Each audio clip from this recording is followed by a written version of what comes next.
Well, it turns out my plan didn't work. I'm not gonna say what my plan is on air, but just know that it did not work. All right. Well, welcome to Politics as Usual, episode 33. Can't think of nothing that rhymes with 15. I am here.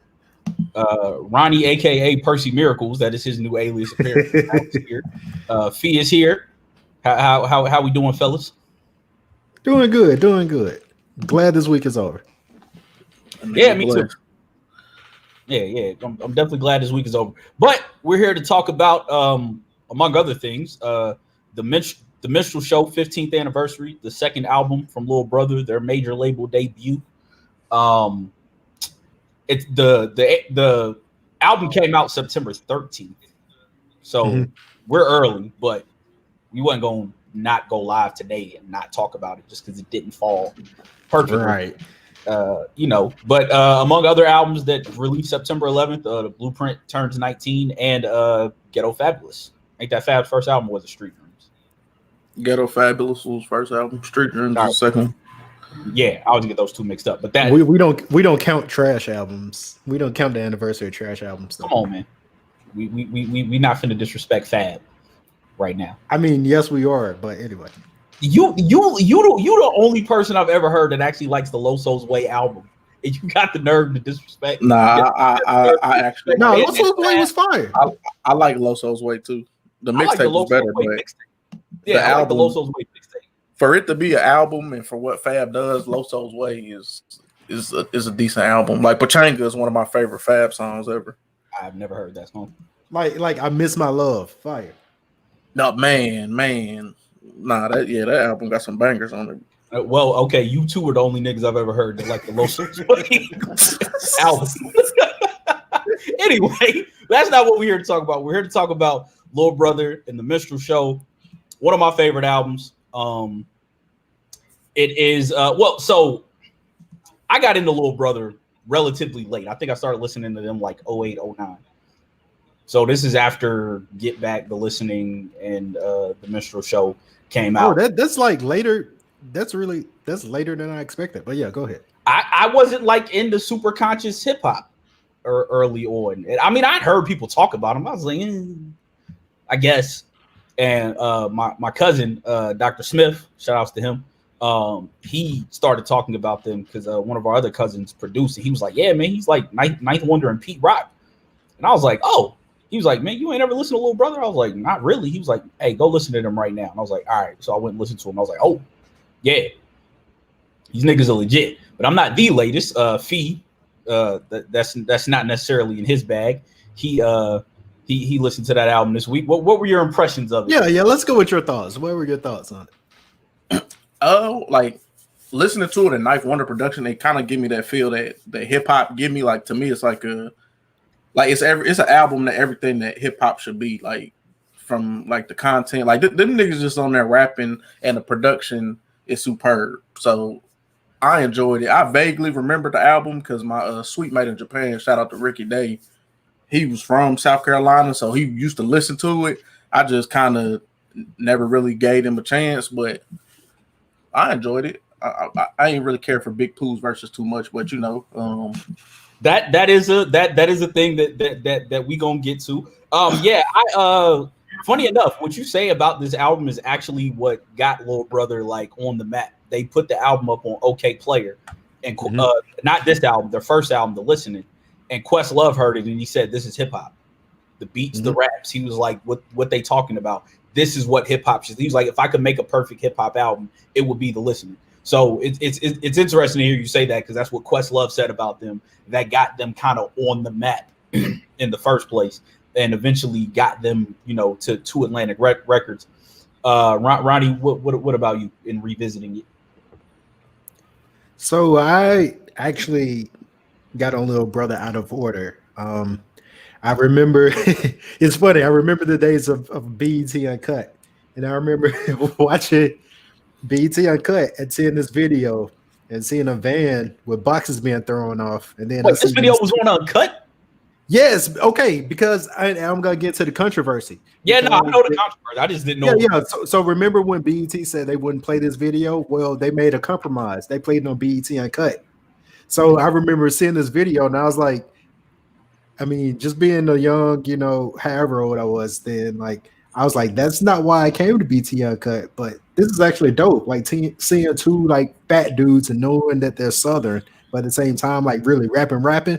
Like, so I then went because of course I'm from Demopolis and we don't have a mall or anything. So when I went on the band trip, there I saw it. I saw the Minstrel show. I was like, yeah, let me buy this. And I bought it, threw it in the CD player, listened to it all the way through. Like I feel like we were like going to battle of the bands or something. I was like, nah, this is amazing. I took it back to my older brother, got him on it, and the rest is history. That's when I sought out the listening and been an LB fan ever since. Yeah, I the first album Minstrel Show was the first album I listened to by them, and then I went and got Injustice for All and Left Back, and I could never find the listening for whatever reason. I feel like it wasn't on iTunes whenever I got into them, so I never listened to it. And then like later on, obviously I got the Left Back and the Chitlin Circuit and all those mixtapes, and now when May the Lord Watch, but. Yeah, no, I just heard. I was like, "Oh goddamn, this nigga Phonte can rap." Like that was my first thought. Like listening to this, like when he comes on, and then you get to the Becoming, and he throws that did shows around town, and word got around that Battle and Tay was like yelling "Spick and Tijuana." I was like, "Oh, okay." Yes. Also, excuse that slur. I'm just putting verbatim what he said, but yeah, no, I was like, "Oh," because that to me was like just the most clever way of. And then the next song, he's ain't no West for the weary when it comes to my team. We only sleep on December the 32nd. And it's like, that's not like super duper cold, word to hollow. But it's just a clever way of putting something, people say I only take off on days that don't end in Y or shit like that. It's just, it was technically Phonte isn't like the greatest MC, but like he phrased this shit away that is like, oh, okay, yeah. That was nice. Like so before we stand on this album, can we get into the Phonte take, or you want to hold off on that? Let's hold off on that. Let's hold. Okay, because I got my take, but we'll hold off. On that. I've never met anyone who, outside of maybe Reverend Dr. Dash on Twitter, might be a nigga that don't like that nigga hates a little. He don't like anything. Like, and the shit he does like is always like, damn nigga, that you like that? Like I would have expected you to hate that, but funny dude. I'm not hating on him in any way. Like he's fucking hilarious and one of my favorite followers. But everyone I've ever met has loved this album. Like anyone I've ever played it for, been in the car, it's always like, damn, like this, like the drums knock, the raps hit, it's sequenced well. I mean, you get a song. Who else is gonna give you those kind of raps and then give you a song like Cheating? Right. which Percy Miracles, they layer the whole Minstrel Show theme throughout. I've never met anyone who don't like this album. Like personally. Yeah, and to me, it's crazy because this album was like a gateway to my current music taste. Because as you know, Little Brother means they're like the little brothers of the OGs of hip hop. That's why they call themselves Little Brother. So I listened to this, and I listened to Still Lives Through, right? Yeah.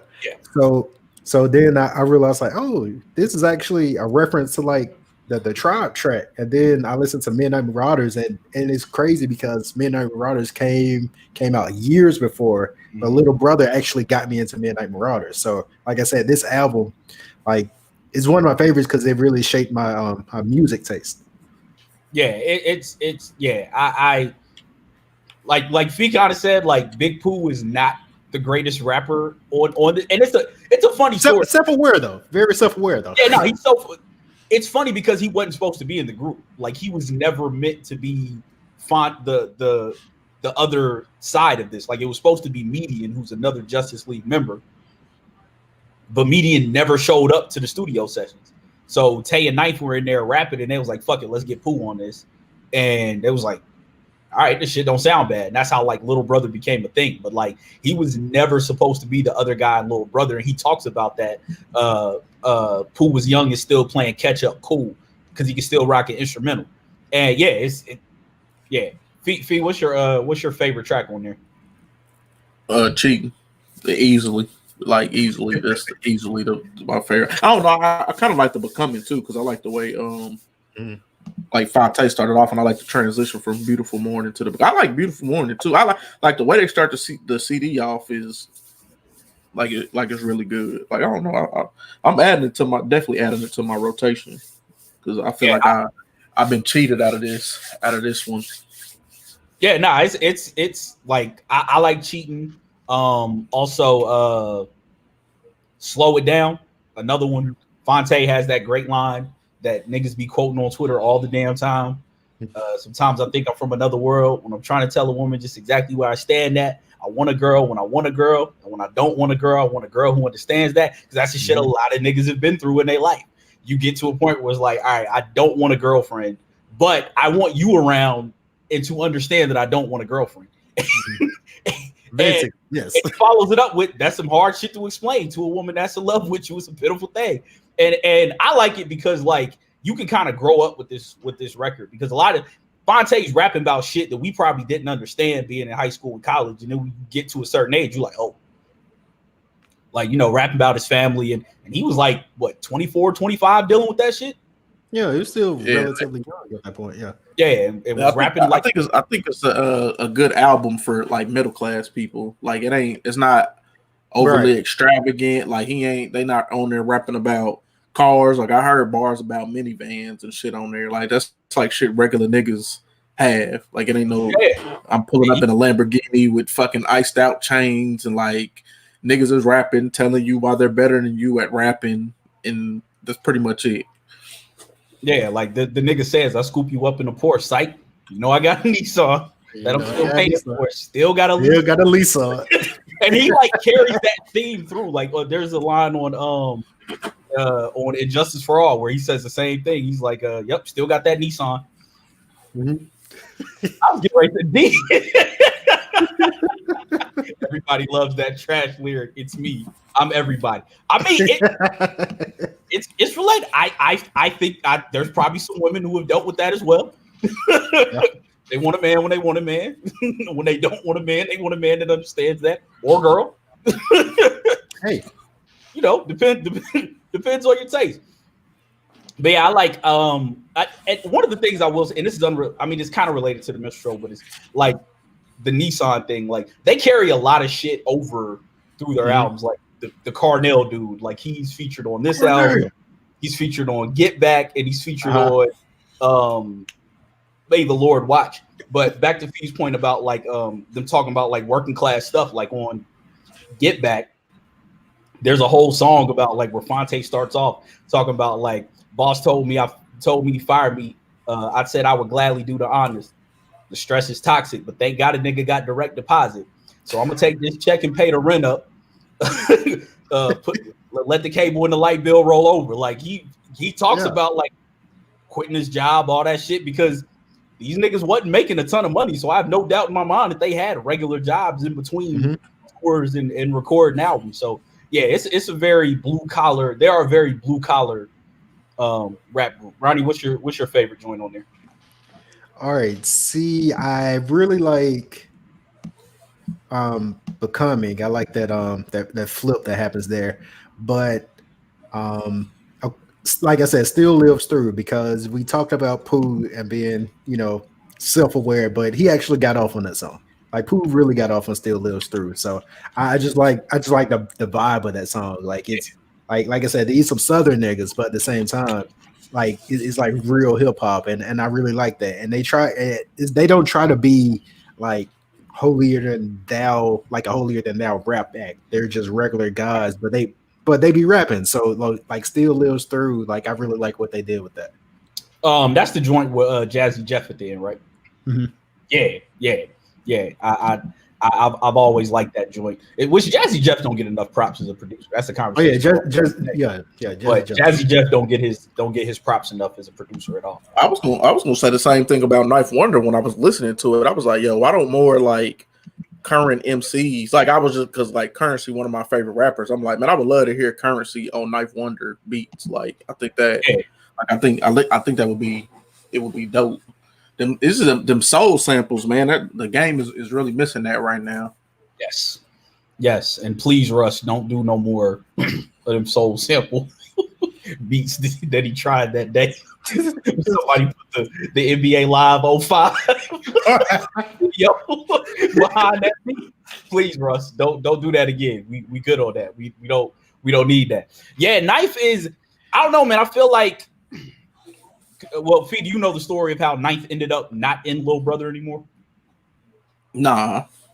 So, well, basically they had a falling out because like after the Minstrel show, like Knife, well, really it was after the Listening, you know, Knife came to the attention of Jay-Z. That's how he ended up producing something on the Black Album, but he basically acted like he was too busy for them. And like I think the way they've told the story recently in their reunion when they've come back together, they've talked about how like in the middle of the Minstrel show, Knife wasn't really around. So it was like Phonte picking out the beats and executive producing it and sequencing it and making sure it's mixed properly. Like he was doing all the shit Knife was supposed to do. So when the shit fell through at Atlantic, they was basically like, all right, fuck this. We don't need him. Because also to add some context to this, a lot of people don't remember that Ninth was doing stuff with like Duck Down. And then he also did those 2 remix albums that got the attention of Jay-Z. He did the Godson remix album and the Black Album remix album. And one of the skits on that is one of the Knife homeboys calling him like, "Hey, you're gonna be in this Jay-Z album. How crazy is that?" So that's around the same time that he started to take off, and that caused a riff. On the Get Back, right? Yeah, the Get Back. I think that's when they were like, "Okay, cool. You wanna do your own thing. Well, we'll just get Crisis. We'll get Knots. We'll get the rest of the producers, and we'll just make this album." And you just Yep, because there was actually a beef with them about what is it, the Breaking My Heart beat? Mm-hmm. Yep. Because Knife was like, I didn't clear that for y'all to use, and Phonte was like, nigga, we don't care, and they used it anyway, and that's right. One Lil Wayne on that. Yeah, that's Lil Wayne. Yeah. Yep. Where that nigga said, "Leave your boy blue like a Texas Ranger." I'm like, this nigga Wayne wasn't even trying on this shit. But I understand why the niggas took that feature because. Who are they? Because I think they told a story about that too, where Lil Wayne had said he wanted to work with them, and so they was like, "Well, fuck it, reach out to the nigga and see." And they sent the beat, and they said like a couple weeks later, he sent it back. And they was like, "Oh well, shit, all right, we got a Lil Wayne feature." So yeah, the story of Lil Brother is one of like my favorites in hip hop, just because it's so damn unlikely. Like 2 niggas from the Raleigh-Durham area. Mm-hmm. That was just chilling in dorm rooms at what was that? North Carolina A&T? Yeah, North Carolina A&T. And just put an album on the internet, and Questlove is like, yo, this is real hip hop, and boom, next thing you know, they got to deal with Atlantic. It's such an improbable story because and by the way, you could tell Questlove was like really in tune with like what was going on in OK Player. Like he would creep through the forums. Like if Questlove is saying, "Hey, I'm forcing all my industry friends to listen to this album," and I'm referencing the Listening right now. Like, if Questlove is doing that for your, like, there's no better promotion because this is, and that's why their mixtape series is called the Chitlin Circuit because that's really what it was. Like, if you know about the Chitlin Circuit from the blues era, it was like going like playing like backwood shot houses, but they were like doing shows at like Phonte said, I might kick some Trick Daddy at next poetry night. Like that's the type of show they were doing. So I'm a black queen. Don't know that. But yeah, so if Questlove is out here like promoting your album like by word of mouth, that's major. Yeah, they said they did some show in New York or Philly, and Questlove like came through and was like, "Hey, how many copies of y'all CD y'all got?" And they was like 100, and he paid for all 100, but left them there. So it was like, nigga, we needed that because we ain't know how the fuck we was getting back to North Carolina in the bed. It was like, so we took that money and sold them CDs again.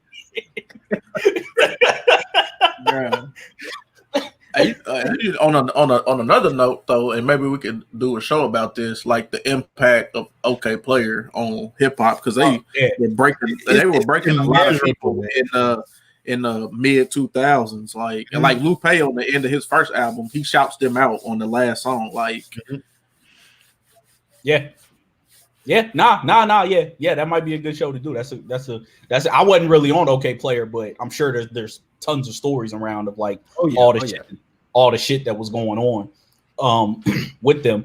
But so I guess we can get to you got Lee's tweet ready? Yeah, let me bring it up because Lee our boy, but I gotta put him on the summer Lee jam is our train. boy, cleverly dope. I created the hashtag Lee hates everything for Lee because Lee, it's not that Lee hates everything, he's just very vocal about the shit that he hates. So it's very easy to think that he hates everything. And Lee, let me give Lee his props before we talk about this tweet. One, Lee is an insanely good rapper. Like insanely good.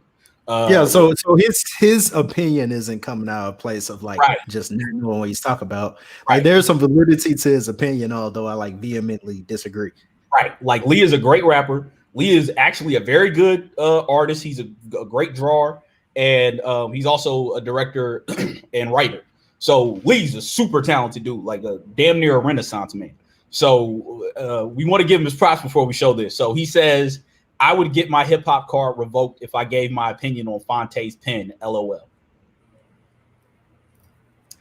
And so, yeah, without going into too much detail, basically he says he doesn't think that Phonte is an alien. And a lot of great MCs, a lot of aliens have Phonte as an alien. I personally think Lee raps on the level of a lot of aliens.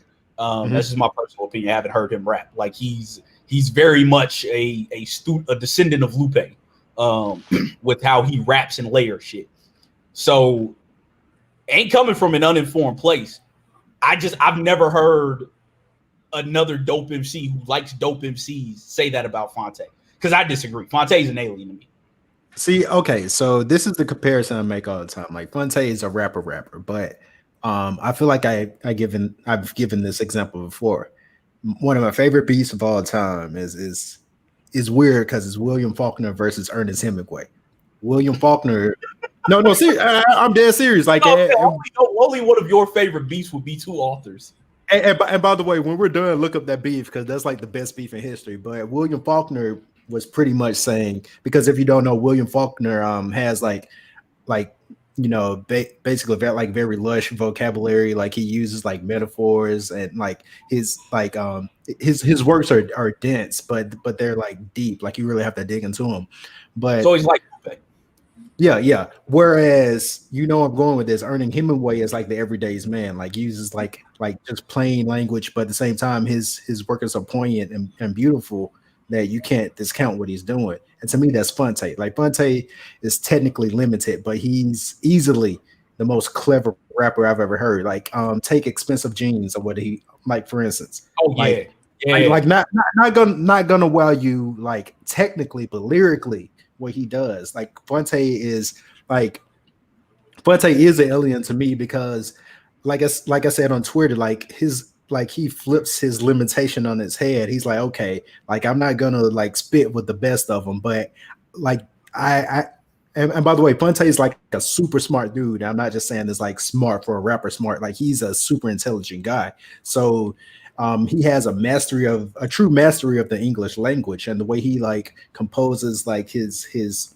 the way he approaches his punchlines and just put his verses together. Like he's like this guy's spit a verse and didn't rhyme, and then said, I got your head still bobbing, and my verse didn't rhyme at the last line, and you didn't even realize it. So Phonte is like an exceptional rapper, like although he has that limitation. So to me, that like elevates him even more.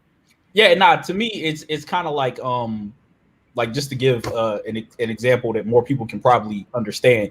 Like if you, I'm saying like more people can relate, more people can relate to and get. Let's go NSYNC. Justin Timberlake is not the best vocalist in NSYNC. Justin Timberlake probably used his limited vocal range better than JC, who had the biggest vocal range in the group by far. Sometimes, or Mayor Hawthorne, another example of that. Mayor Hawthorne has a very good vocal range, but Mayor Hawthorne knows how to use his voice. And knowing how to use your voice is way more important than having a super wide vocal range. Because if you can sing 3 octaves, but you don't know how to get busy between 5 or 6 notes, that doesn't really do anything for you. So or like or anyone who plays an instrument. There's like a lot of guitarists who stay between like 2 and 3 notes, and they know exactly what to do with those 2 and 3 notes. Knowing how to use your tool set is a whole lot more important than having a wide array of skills to use. You can put that on damn near anything. There's plenty of quarterbacks with big arms who ain't did shit in the NFL, and cats who were surgical with theirs, who knew how to work an offense and knew how to, dice up a defense. That like Deshaun Watson by far is like mid tier when it comes to arm strength, but you don't want to see Deshaun Watson on the field. Like that's a perfect example. He knows his limitations. He knows how to work within that, and he excels with his skill set. So I feel like that. I think Eminem is like a perfect example because Eminem puts words together very well, but his content is terrible. So, but Eminem also is like technically like an amazing rapper as well. Yeah. Technically, I think he's one of the best rappers ever. But I mean, like, I don't know. I think something has to be said for like Phonte, like y'all said, not using like to me just because you use super big words and layer a whole bunch. That's not gonna make me want to listen to you, and that's not to me. That doesn't make me think you're dope. I think you're better if you can be clever using simpler terms. So because more people get into that and listen to it. Like not everybody wants to dig underground and pick apart everything that you're saying. Like it's cool sometimes, but it's not for everybody. Yeah, no. For instance, I am extremely intelligent. If you ever heard me rap, I have simple, clever punchlines like simple bling, little shine like a sunset. Like it's clever, but it's simple, but you get the point across. Because if you see a sunset, it's a little shine. Like stuff like that. I appreciate that more than somebody telling me about some fucking NASA describe their ice. Like, all right, I don't want to hear that shit. Like,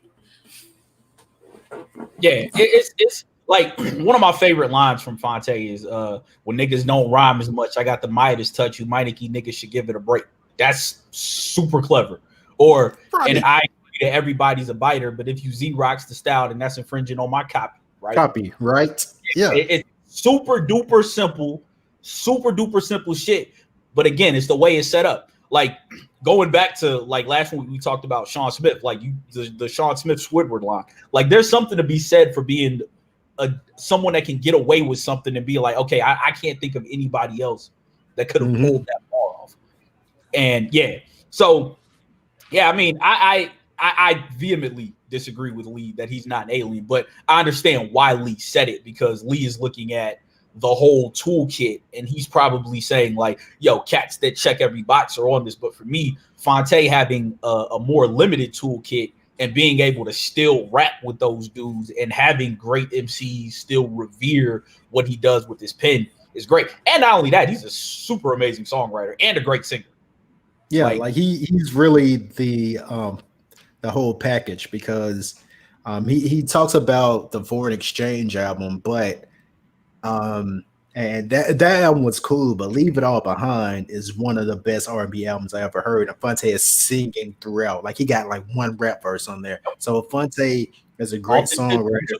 Yep, exactly. Like Phonte is just like super talented across the board. But just keeping it at this album, Cheating. He's singing both parts on that in different voices. Like he's doing Percy Miracles, but then he's turning around and doing a Robert Isley impersonation on top of that while harmonizing, doing the chorus. Like at the end, I said 1, 2, 3, 4, 5. Like he's singing he's doing all of those harmony parts. That's probably a 2-3 part harmony. At least my vocal ear is not that great. Probably a 2-3 part harmony at least. And he's doing all of that. Like he did all of that. Wrote the Phonte. Even if you don't agree that he has an aliens tool set, his output is that of an aliens to me. Mm-hmm. And as far as Pooh, I feel bad for Pooh because you just it's unfair for him to get stuck next to a dude like that. Mm. I will say though, I think the contrast of them is great. Like because Pooh is like I don't know, it's and I don't want to be disrespectful to Big Boy, but it's kind of how people like to me when I was listening to him. It's kind of like don't do it. Don't do it. Don't you do it? No, I'm just saying how. I'm not. That's not how I feel because. Okay. On another topic, if we want to keep it up, Big Boy carried Outkast for the first 2 albums, maybe 3 albums of their career, but that's a whole nother story. I think Big Pooh. I appreciate his simplistic nature being on the album because he's a good contrast to Phonte. Like I don't always think 2 super intricate people need to be together. Like you need, like I think it brings more people in when you have somebody who raps really, really well, and then you have somebody simple next to him. Yeah, no, I agree. I think the problem was that their audience came in for Phonte, and a lot of them couldn't appreciate what Pooh did. Because I like Pooh. Like I think I've always liked Pooh. Yeah, there's like he could have used some polish. Like there's stuff earlier in their career where it's like, okay, yeah, you can tell you just started rapping.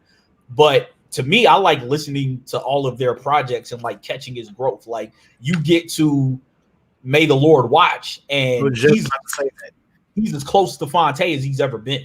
Like Phonte is still rapping the way Phonte is rapping, but the gap went from like here to here. Like Pooh. There's that one track May the Lord Watch, and it's the same sample as that Common song. I can't think of the track. I can't think of the track to save my life right now, but Pooh got him on that. Like Pooh is really rapping on May the Lord Watch, and that's what I'm saying. Like I have to respect him for putting the time into his craft and getting better over the years, and realizing it's not a marathon. Like he did solo projects, like he did guest verses, like he got better over time. And by the time he got to May the Lord Watch, like because I watched their interview with them, and Phonte was kind of like he took a step back and like let Pooh construct a lot of these songs. Pooh brought him the beats and said like, hey man, we need to rap over this, and Phonte was like, cool, let's roll with it. So Pooh like fingerprints are like on May the Lord Watch, and it starts with not even the listening. It starts with here with the Minstrel, and you can see his growth over that time. Yeah, are you talking about All in a Day on May the Lord Watch? Yeah. Yep. Yeah, I remember that one because my cousin who put me on, little brother, he texted me one day after that album dropped, and he was like, "Hey man, I was listening to All in a Day, and I heard Pooh rapping, and I was like, man, that sound like you." I was like, what? I was like, hold on a fucking second. I cut that shit off. I was like, that does sound like 07, 08 me. Like that. that is how I was constructing my bars back then. So yeah, now I've always felt like Pooh got a bad rap just because he wasn't Phonte. And that like the group wouldn't work if it was 2 Phontes. You need balance. You need somebody to kind of cut that, because 2 Phontes would just it's too like for like. You need somebody to kind of mellow it out a bit, and that's what Pooh did.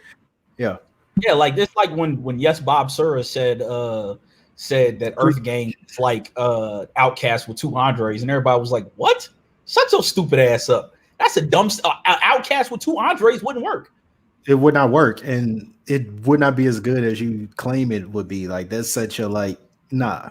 Yeah, and it's like people don't even realize how much Big Boy contributed to the group. Like I see a lot of interviews from like Dungeon Family people, specifically like the Goody Mob, and they talk about how Big Boy was like the main contributor in the early days. Outkast, like putting the songs together, constructing the songs, like coming up with a lot of the choruses. Like Big Boy is wildly underappreciated. This is a quick aside. I'm not going to go too far on a tangent, but I always say with Outkast, they're actually who they are is actually who you think the other person is. Because Big Boy is the one who is listening to George Clinton, the one who was listening to Kate Bush, the one who has the weird music taste, whereas Andre was one really out here in the streets and almost I mean, and there's a certain Erykah Badu video that alludes to that. So to me, like Outkast is Outkast. There's no there's a yin and a yang with Outkast, and Big Boy did their production. Like people don't know that either. Like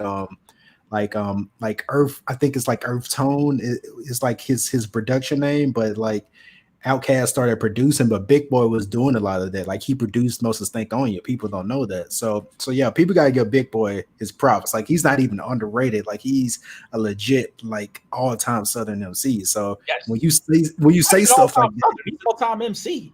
Right. So when you say stuff like that, like I know you don't know what you're talking about. Yeah, like I think it was Bomani Jones who said it. He was like, man, he said the one thing that you said that you disregard when you say that about Big Boy is Big Boy had to be the grounded one to make sure. He's like, because Andre was all over the place. He's like, Big Boy had to be the one to make the songs work. If Big Boy also chose to leave Earth the way Andre did, those songs don't work and they're not radio friendly and they don't have the success and the artistic thing. He was like, so you got to give Andre credit for the Big Boy credit for the simple fact that he recognized that and chose to stay grounded and down to earth and let Andre do all of that quirky, artsy, weird, wild shit that he was doing in order for that shit to work. And it goes back to the point of like what Lee was saying about how like Big Boy don't have an alien pen, but you have to give him his credit for keeping it simple enough to bring the common listener in. Because Big Boy pen is not bad either, but he's sticking to the more of a format to bring common people in, to bring the mainstream listeners in. Yeah. When I was and we could go back to Little Brother after this, but I just gotta get this in. But when it comes to flows, and this is a take right here, but when it comes to like just straight up like a variance of flows, different flows, I don't think I've met. Well, I'm not gonna say met. I don't think I've heard many people in hip hop that can top Big Boy. Big Boy will hop. Like Big Boy will bring like two or three different flows to like one track. Like nobody like the way he like. Just and Big Boy is like really a rapper, like so he like has so many different styles like that you can't really say like, oh, he raps like Big Boy, because you really can't. Like Big Boy like has many styles. That's true. I've never heard an MC get compared to Big Boy. So that's the only person I say who might have more flows is Snoop, because Snoop will do the same thing and put 2 or 3 different flows on one track. But other than that, I mean, that's great company to be in. Right. Yeah, but I guess to wrap up the Little Brother thing, I mean, to me, album's definitely a classic. It's a damn shame that BET derailed their careers by not wanting to play the Lovin' It video. They deemed it quote unquote too intelligent. But another thing, I actually watched that. I actually didn't see that video till like 2 years after I initially heard the Minstrel show. I had no idea Joe Scott is white, even though they say performing in blackface tonight. Like I'd heard Joe Scott on so many different joints on the Justice League projects, and like when I saw him, I was like, wait, this dude is white. Like usually you can kind of tell when a white dude is like forcing a black sit, and I just thought he was like a black dude from the Northeast. Nah, man. Like first time I heard, like before I even saw the Lovin' It video. Well, no, I take that back. No, it's clear on the skit.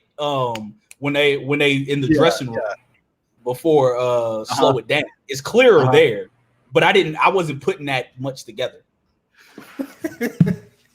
Joe Scudder like super white. Like super. Apparently, he owns a bar in Atlanta that serves fire brunch. Oh, okay. Yeah, Phonte was talking about when he called him to do the "It's so good to be a white man again" skit, or May the Lord watch, that he was like outside of his bar doing.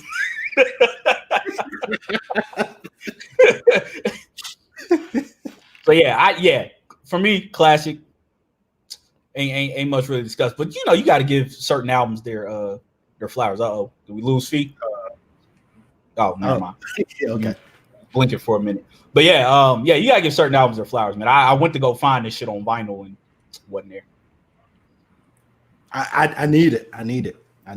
Yeah, I do too, but it ain't. I know it's pretty scarce, but I need it. Man, I went on Discogs looking at it, and I was like, I ain't willing to pay them prices yet. Oh, it's out there. It's out there, but they haven't done a re-release for it, and I think it's because they were telling a story. the dude who they signed their first deal with owned the masters for a lot of like part of the masters for all their albums up until like May the Lord Watch. Mm-hmm. That was the reason, because they were talking about they wanted to sign with Oh wait, are you talking about Big Doe? No, Benny B, I think. Oh, okay, I don't know him. Yeah, some dude out on the West Coast. He put out The Listening, and the deal he signed them in. When they wanted to go major, he had to approve whatever deal they got, because I think they were saying they wanted to go to I think it was Duck Down. They should have gone to Duck Down, but Benny B didn't want them there. It was some other label that was like more hip hop, but Atlantic came in and was like, "Nah, we'll put the building behind y'all." And of course, that ended up not, because they said they came in and like Sycamore was ended up being their A&R, and they didn't like Sycamore. Like Phonte was talking about, he used to shit on Sycamore all the time. Like, yeah, there's an interview out where they talk about like just kind of like what happened and how that happened. They said they didn't want to go to Atlantic, but that was the only deal that the dude would accept because he was getting more money out of it. Of course. Read your contracts, people. And don't sign to Atlantic, like unless you're like, Bruno Mars, it won't work for you. Nah, I mean we've seen it. They had Little Brother, they had Lupe, and Wiz, they had unless you're ready to go full out commercial, it's not the place for you. Oh yeah. Yeah, no, it's not in the slightest. Like Atlantic that's commercial pop, all that shit. They've done great with Cardi. Yeah, I mean, because Cardi was like, I mean, and this isn't taking anything away from her, but she was a ready-made star. So, well, yeah.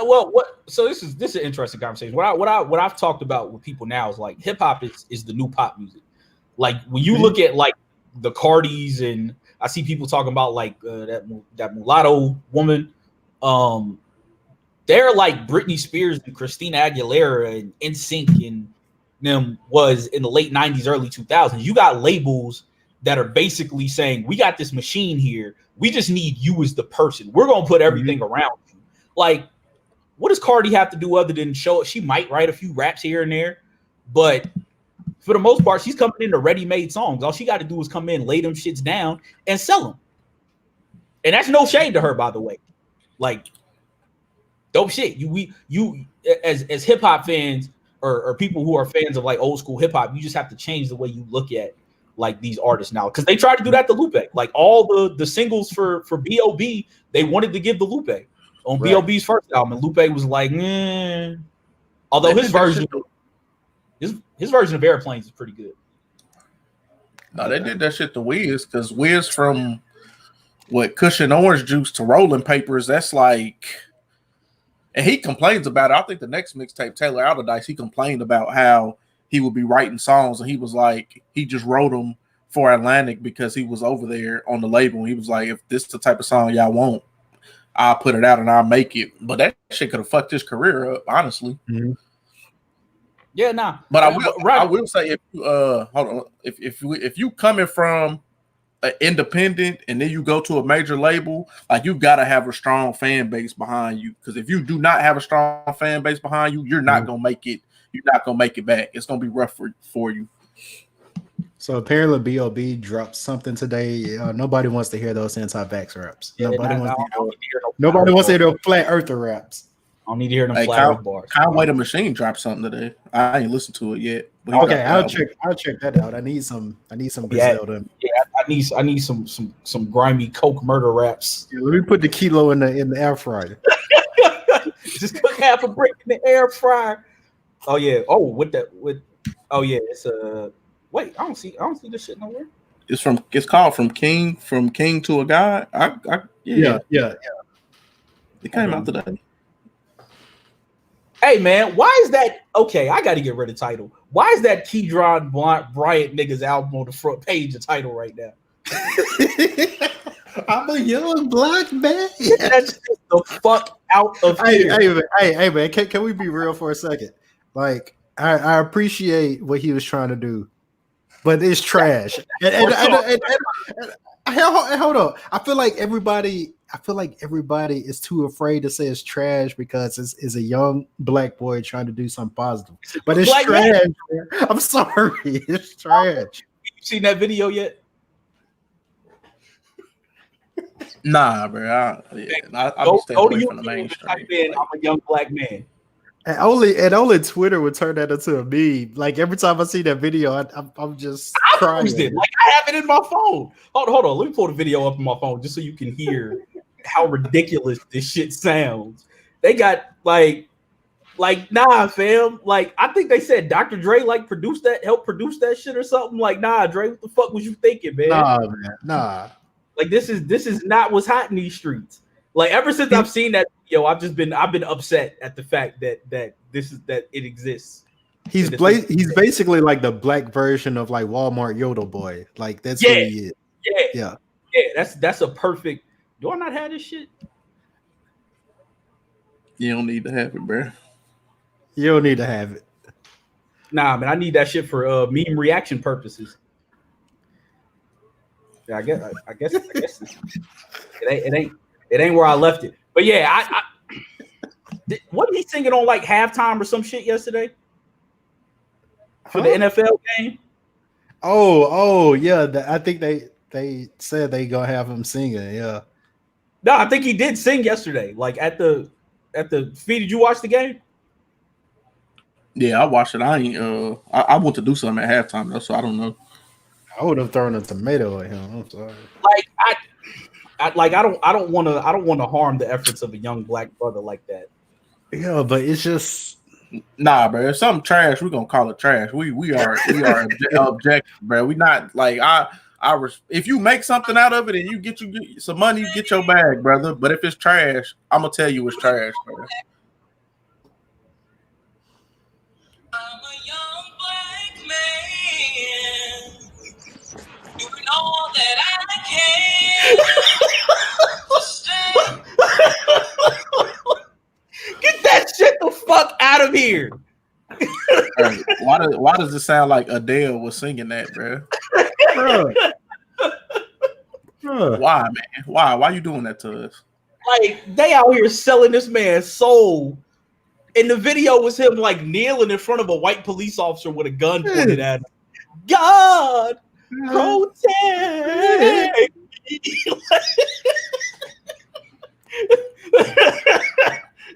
I just want to leave. Like, no, bruh. No, get that shit the fuck out of here. Nah, what would Umar do?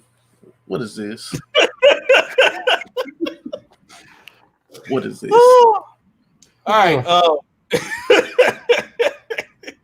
Is there anything from the week that we want to discuss? Or should we like maybe talk about Ron's unnecessary hatred for Blueprint?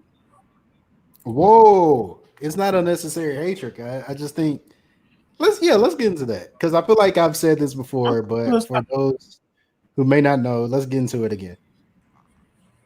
I just think it's a boring album. Like it's not bad, obviously. Like just from what I like from Jay-Z is a boring album. I don't understand. I don't know, but Blueprint, another one of them albums that give me that feeling like of what hip hop's supposed to be, man. It's like that's the album that actually restored the feeling. Not for me. It did not restore any feeling for me. Not at all. No feeling. Absolutely no feeling was restored. You still quadriplegic to that album? Yeah. Without that's easily my favorite Jay-Z album. Like easily, I really think it's flawless. Okay, I'm going to tell you what type of Jay-Z fan I am by giving you my top 2 Jay-Z albums: Reasonable Doubt and American Gangster. Because I like kick in the door Jay-Z. I like you like my famous cock them hands, running your crib, no prisons, pop your grandma. I like that Jay-Z. I don't like you like the only built for Cuban links biter Jay-Z. I feel you. Right. I like shark biters Jay-Z. Yeah. Yeah, nah, man. I was not a Jay-Z fan. And what was it about 2005? I'm playing Fee in like Madden or some shit. It was either Madden or NCAA football.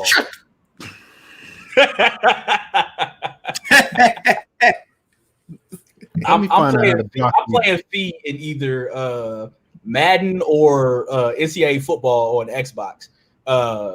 I'm notoriously competitive in these games, and his way of talking shit to me at that time like had a way of pissing me off. So I never played him. And he was like, man, you would like this album. Let me play it. So he puts on Blueprint, and I'm sitting there listening.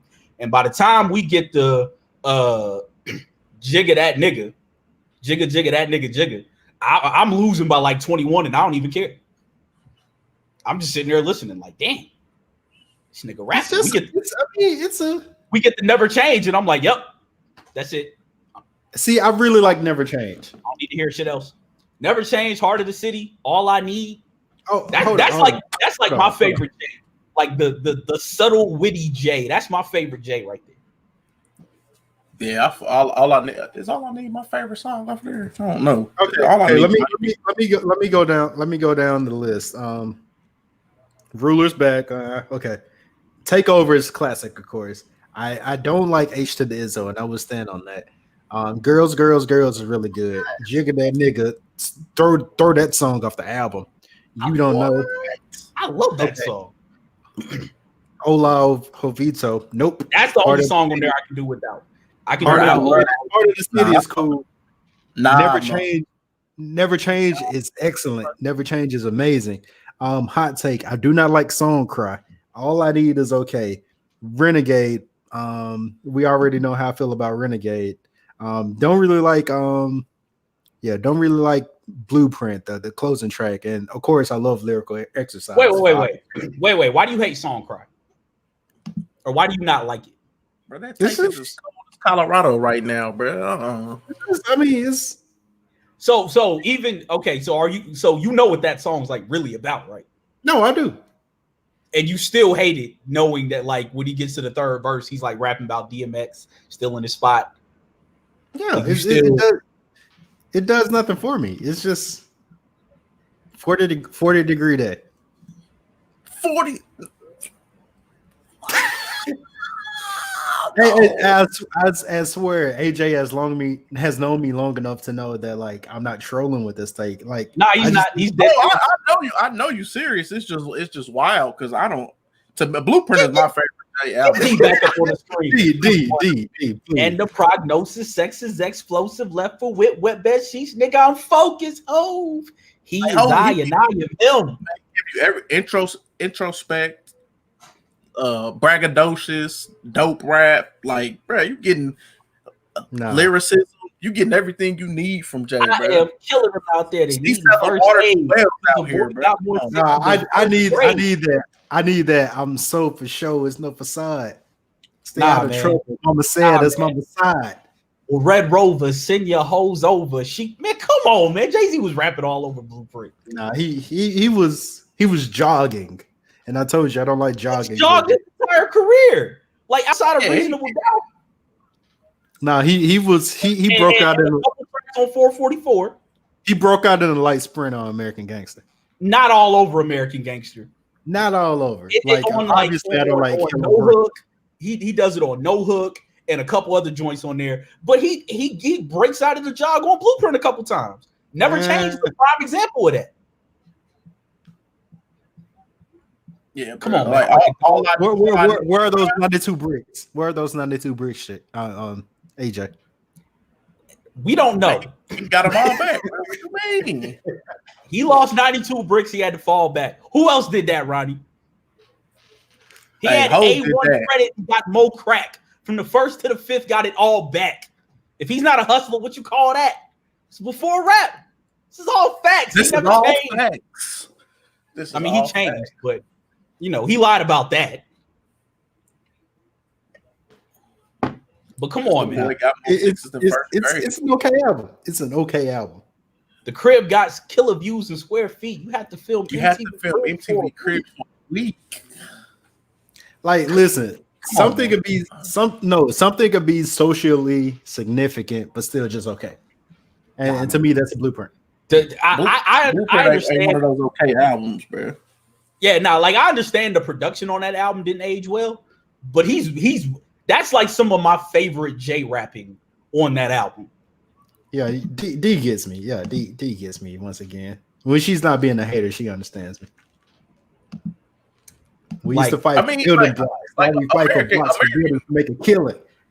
American Gangster cool, but like to me, I think when you do a concept album, it's cheating because he basically watched the movie and wrote he watched the movie and wrote the album. Like he ain't do that with Blueprint. Like Blueprint is cohesive all the way through. American Gangster, he watched Denzel and wrote about this nigga. Yeah, Blueprint is cohesive. How is it not cohesive? In what way is it cohesive? It's cohesive. How is it not, bro? In what way?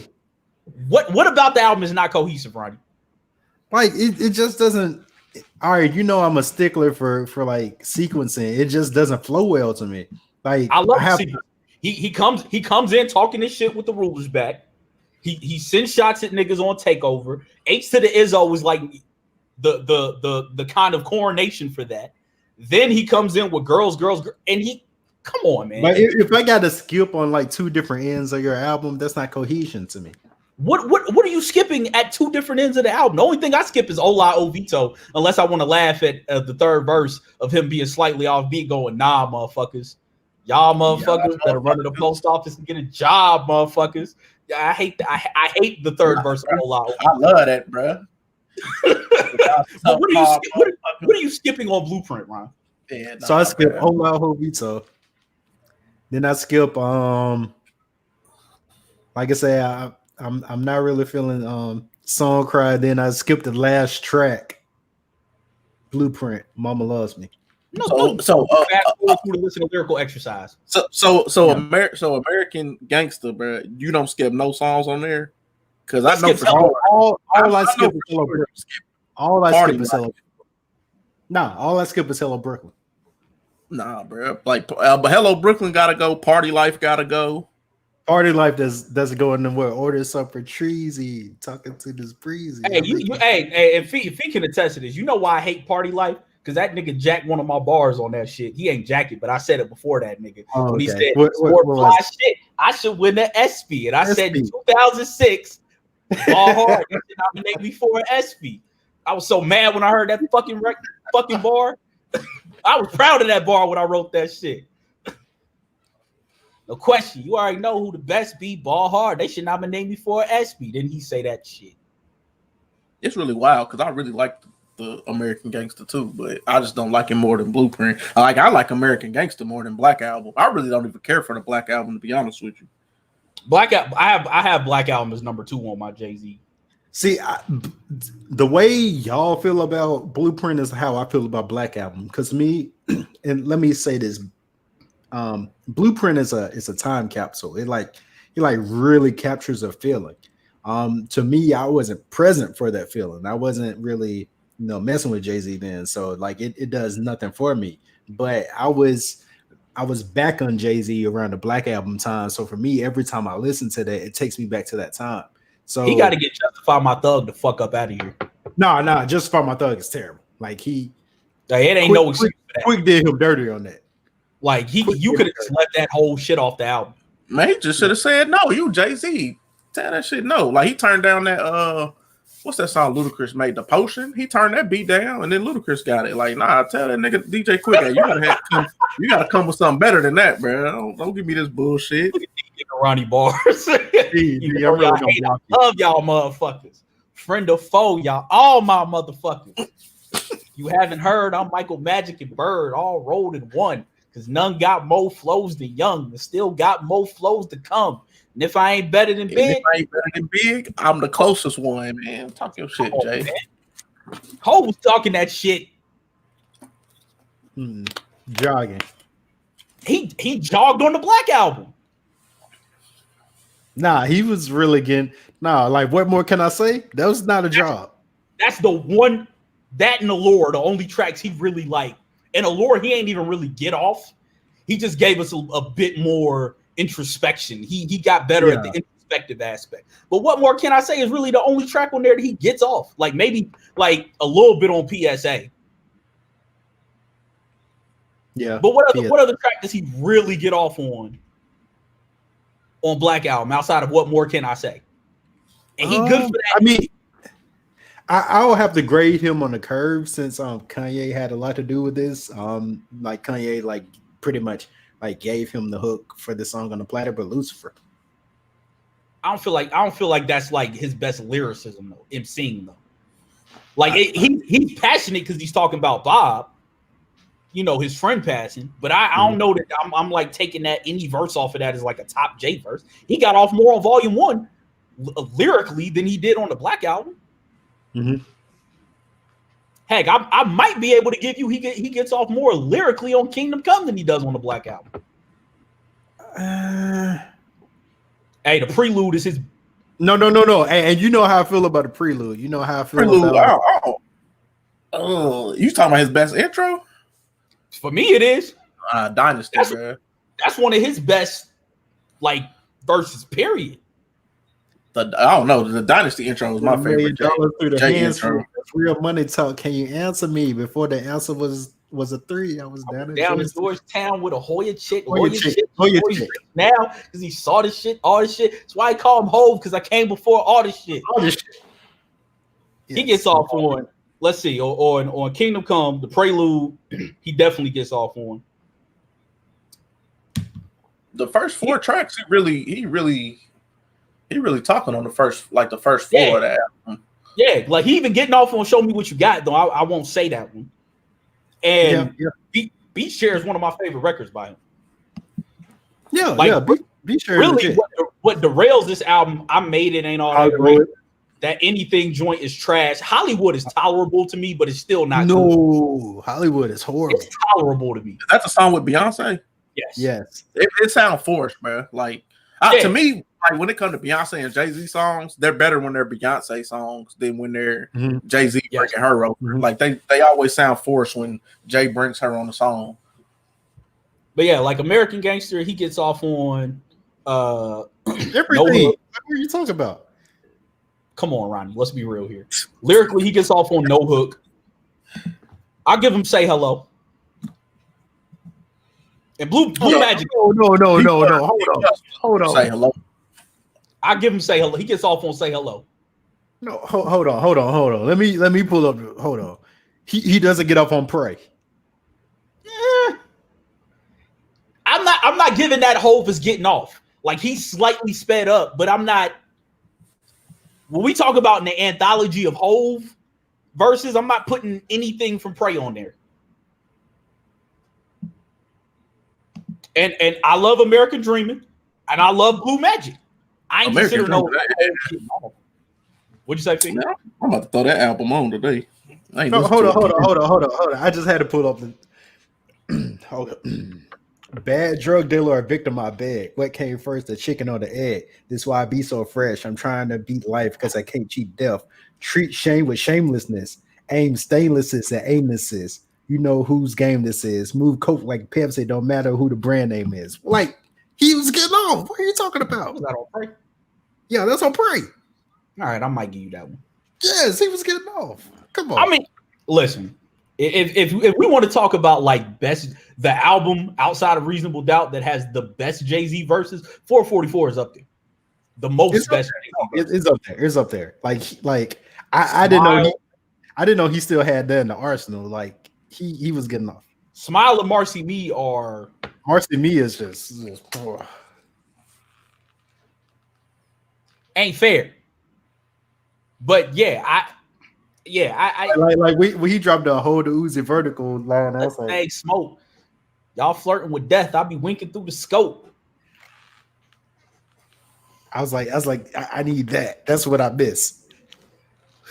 Thank God we got Sean Smith. Yeah. You listen to the Sean Smith project? Nah, not yet. I might tune into it tomorrow when I'm driving Opelika. Yeah, run through Sink or Swim first. Like I promise you, you can. I listen to Sink or Swim. I like Sink or Swim. Okay. Yeah, this new joint, man. I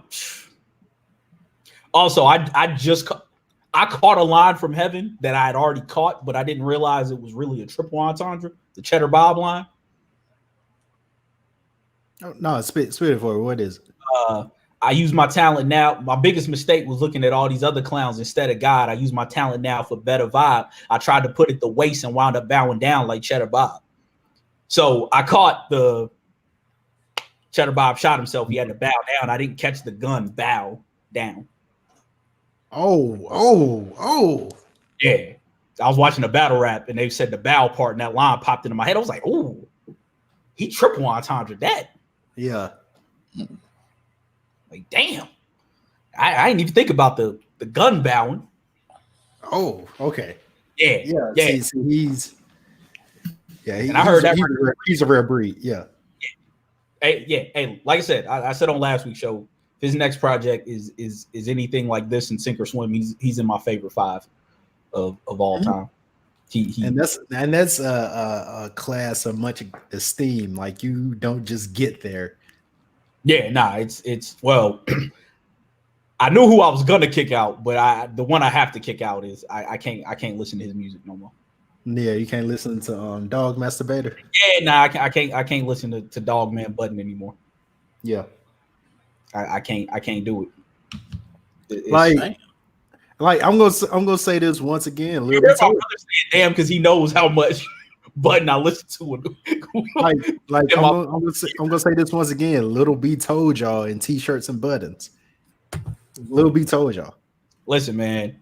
Though number one, the allegations are disgusting, especially that leaked audio of him. Because here's my thing with this, and not to get too deep into this shit. Like when the Gossip headline came out about Tahiri talking about he broke her ribs, and people were shocked about it. And I was like, he said this in a record. Like the last verse of Downfall, he's talking about finding out Tahiri cheated, and he says, "I love you so much that when I caught on to your fibs, I hit you like a man. You wore it in your ribs." He admitted to that part. But there's plenty of verses like on I Want You Back on Move Music 1. He talks about his oldest son's mom accusing him of beating her because while he was high or drunk out of his mind, he doesn't remember. And he says, "I can't see myself getting so drunk and just hurting you freely." There's the whole thing with Esther. There's enough allegations out there. Yeah, I was about to say the I can't, like, people let the Esther Baxter thing slide. I can't believe people don't remember that because he was wilding with that. Yeah, like he references that on several projects. The Slaughterhouse album, the Ordinary Love Shit Part 3 that he raps over Frank Ocean's Novocaine. Like it's out there, people. Like it's not a thing. But yeah, nah, the dog masturbation thing, that was just like, especially since he said it on his podcast. It was like, bro, you wild. So yeah, I know who he's who's getting booted, although Eminem was about to get the boot, but I can't in good conscience listen to Joseph anymore. Sad day. Well, no, really. Actually, happy day because his music. It's not really sad.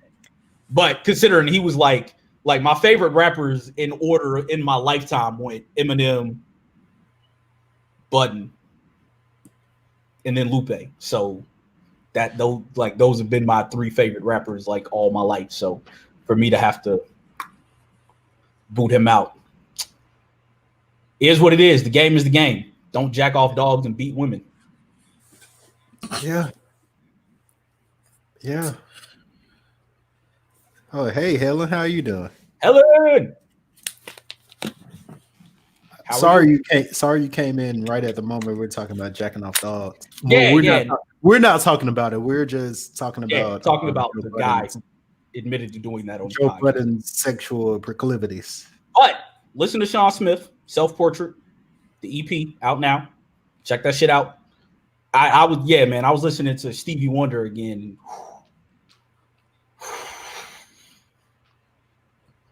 And however we got to get it, Scooby. You've been here since the Blueprint. Oh, how do you feel about the Blueprint, Helen? Yeah, Helen, do you like I don't know much about Helen's musical taste as long as I've been following her on Twitter. Do you feel like it's mid? Stop soliciting. Bro, listen, man. Yeah, mid is, come on, Ronnie. It's not mid. Okay, it's not mid. It's just boring. It bores me. Okay, you do. Okay. I thought you were perfect on sense here, man. Like you tripping, man. mid 40-degree day. Like, nah, man, you got to relax. You got to relax. Anyway, listen to the Minstrel Show if you haven't. Support little brother. Listen to Sean Smith. Don't do nasty stuff to animals, and don't put your hands on women. I feel like that's a good summation of this episode. Also, Man, matter of fact, bro, did y'all see that Tory Lanez song where he's pretty much incriminating himself with the video? no. I did not. But Bro, none of y'all should check it out. And then he basically says that he got drunk and did that. Like he's a real live idiot, bro. Yeah, I saw the article for it, but I wasn't listening to Tory Lanez before he did that shit. But I damn sure ain't now. I like his when he steals other people's songs and make it his own. I think he does it as good as anybody. But that nigga gotta go, bro. I'm just not supporting nobody shooting women, bro. Like, yeah, nah. And then saying because you got drunk, nigga, what? Nah, yeah, you just a nut ass nigga, bro. So get that nigga out of the United States. Take that dumbass nigga back to Canada. Go back to Canada, Daystar. Fuck wrong with you? Also, anyways, like, not to get like super like feminist or anything, but there's also some inherent BS with this because people are using Tory Lanez's diminutive stature against, in this case, like, oh, he's only 5'2" and Meg Thee Stallion like 5'11". Of course, he had to shoot her. Like, no. Dog, for one, if his bodyguard was there and she was really doing something wild, then the bodyguard should have stepped in. And regardless of what she was doing, bro, there's no reason for you to pull a gun. There's no reason to pull a gun on a woman. Like hitting her would have been bad. There's no reason to pull a gun, to draw a gun on a woman and then shoot her. So Tory Lanez, I hope they bury you in maple syrup. Like, you are trash. Yeah, get the mount. Get Dudley Do Right to come get this nigga. Yeah, this nigga the fuck out of here.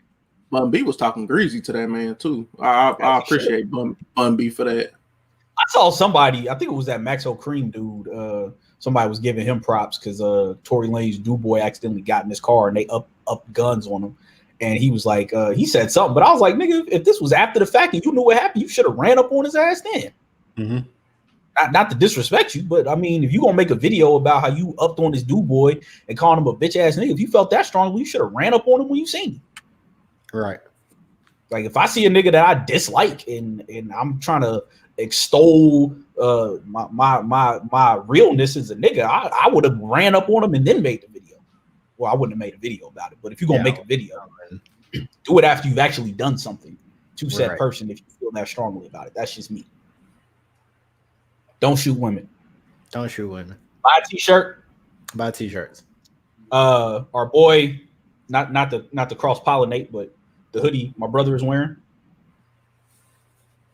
You gonna show your hoodie, man? I was about to say, you gonna show it off so we can actually see it. People helping people. From our boy Tony Smoothside, isn't he like donating portions of it to a charity? Yeah. So you check it out. Got a link or something for that? People helping people 937.com. Yeah. Hold on. I'll type it in here. Can I type it here? Yeah. I'll toss it up. People helping people 937.com. Yep. Yeah. Check him out. He's got t-shirts and hoodies. My hoodie would have been here today, but the USPS is not delivering to individual apartments, and it wouldn't fit in the box, so I got to go to the post office and get it tomorrow. Yeah, it's all good. I'm not going to get it. This hoodie is very comfortable. Almost threw me off with the typing, but I'm good. I got it. Yeah. So check him out. Peoplehelpingpeople.com. Supports a good cause. Yeah, let me get my plugs in. Yeah.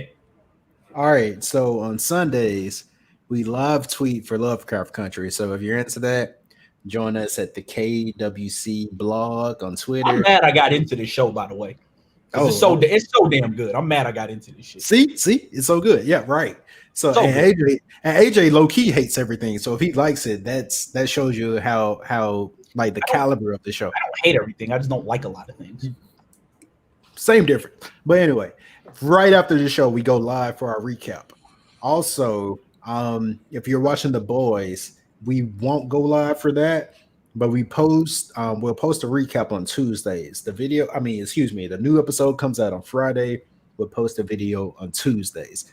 And also for our election 2020 mini series, we have some pretty big guests lined up. Big stuff.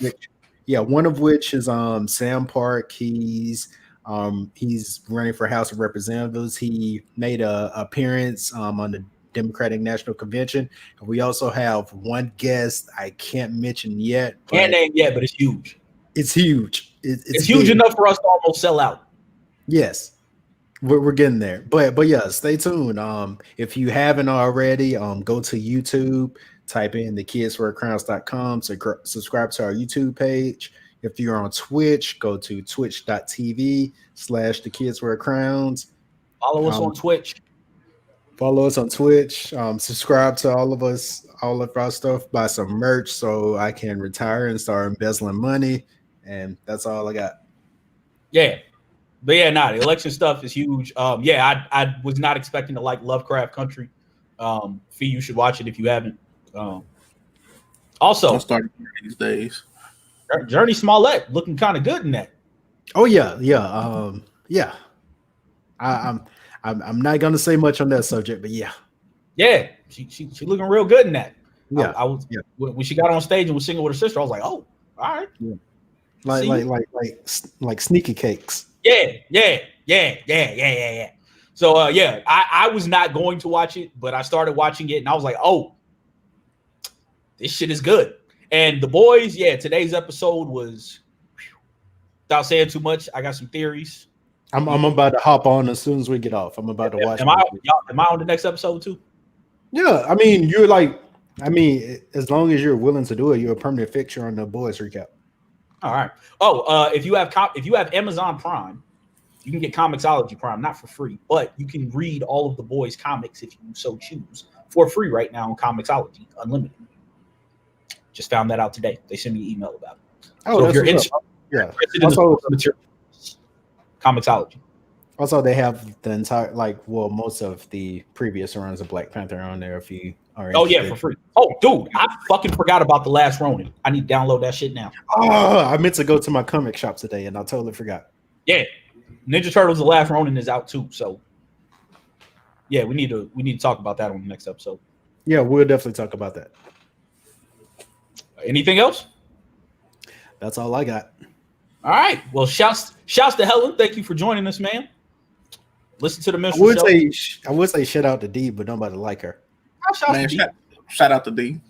Nah, even though D's not talking to me and Ronnie right now because we've been she got mad at me using the word pastiche on the last boys recap, and so she's not talking to me and Ronnie because in our group chat I changed my name to Pastiche Siakam, and Ronnie changed his to Days of Future Pastiche. This has been very clever. I mean, it's been a pastiche of the Kids Wear Crowns. You got anything to plug? Nah, man, I'm good. All right, man. Well, until next time, Peace. No. Do over.